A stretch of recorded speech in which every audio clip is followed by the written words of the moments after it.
This is Cryptkeeper, a dungeon tank forged from bone, draconic blood, and dark whispers of Apocrypha, built to control the battlefield, outlast punishment, and amplify your group's damage without a single piece of trial gear.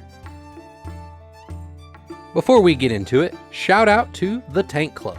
While they haven't dived into subclassing builds yet, I pulled inspiration from their deep dives into Necro, DK, and Arcanist tanking.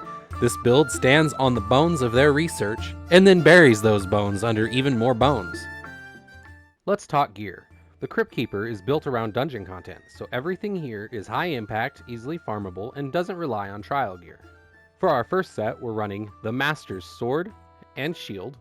This comes out of Dragonstar Arena, and uses the puncturing skill to give us healing and spell and physical resistance.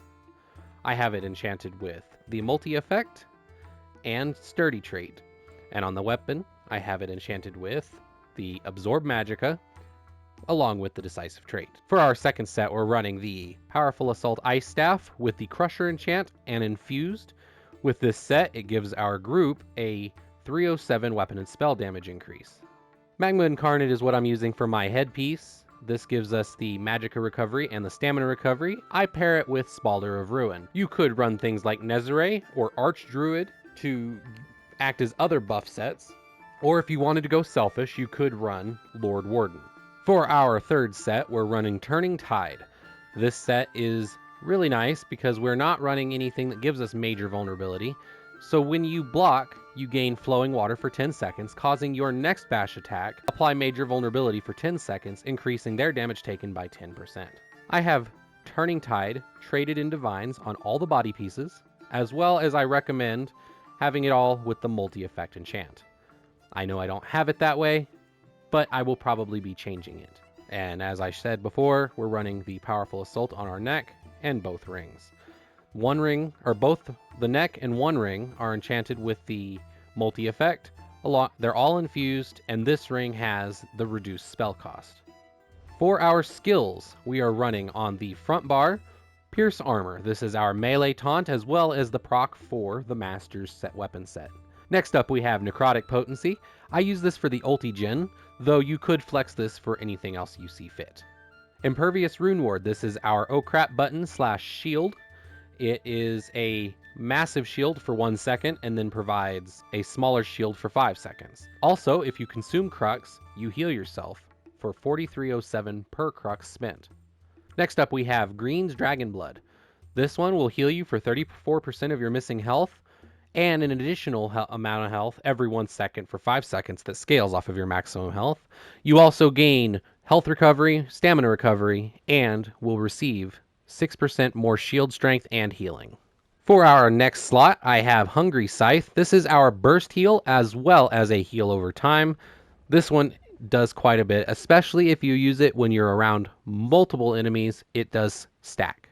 For our front bar ultimate, we're running the Gibbering Shelter. I love this because the 60% of all damage it absorbs, up to 93,000 damage, is crazy. Plus, every 4 seconds, it shoots out a shield to the group. That keeps them safe up to 16,407. Though if you wanted, you could run Barrier here. For our back bar, I'm using Runic Embrace for our ranged taunt. It also heals you a little bit, as well as it applies Minor Maim and Minor Lifesteal for 15 seconds. It also generates Crux, which can be used on that shield to give you extra healing. We use Razor Caltrops. This procs our Powerful Assault, as well as providing Major Breach. We use Blockade of Frost. This is to help chill the enemies, as well as applying Minor Brittle, and it also gives a shield for 6 seconds to ourselves and nearby allies.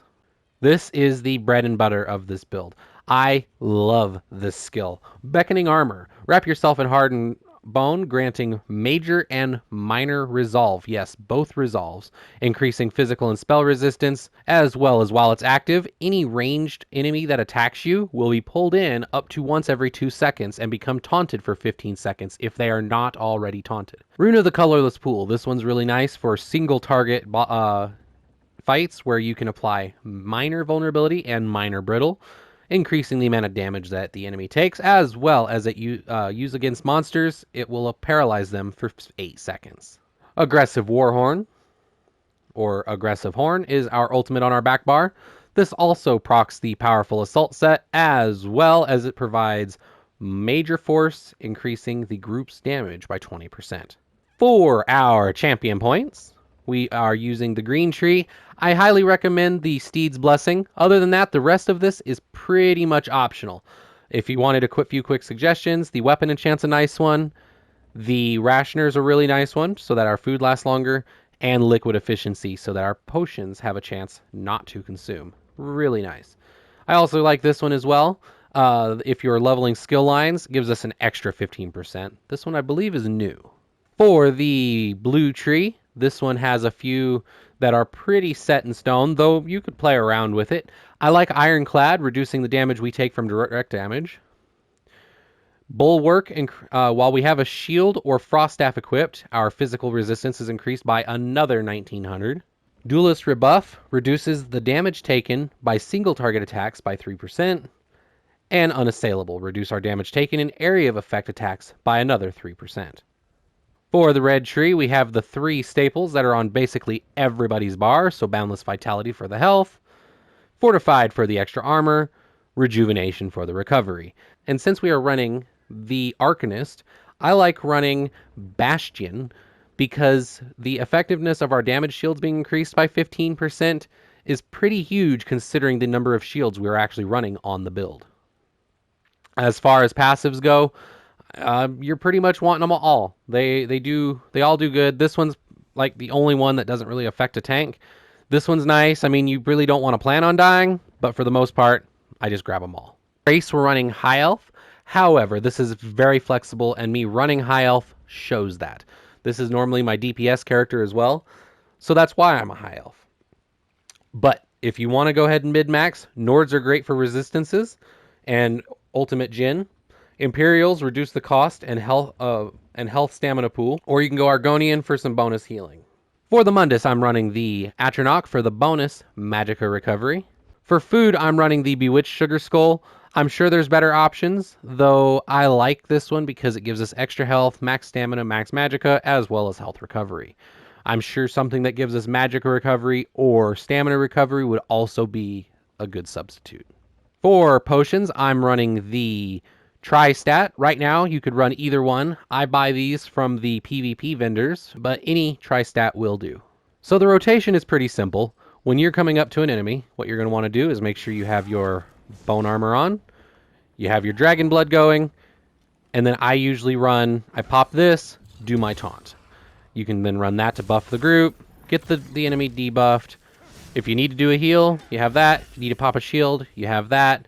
You have your ultimate, you have your melee taunt. Like I said before, the necrotic potency consumes a corpse. That way you can generate ultimate. Other than that, this is pretty simple, pretty straightforward. It is super easy to run. That's the Cryptkeeper, a subclass tank built from bone, fire, and forbidden knowledge. It's durable, it's deadly, and it makes every dungeon fight feel like you're dragging enemies through their own grave. With solid sustain, powerful group buffs, and reliable control, this build performs in every vet dungeon, including DLC hard modes, and doesn't rely on trial gear or gimmicks. If you found this build useful, or just cool, hit that like button, drop a comment with any questions, and don't forget to subscribe for more subclass builds, ESO content, and dungeon breakdowns.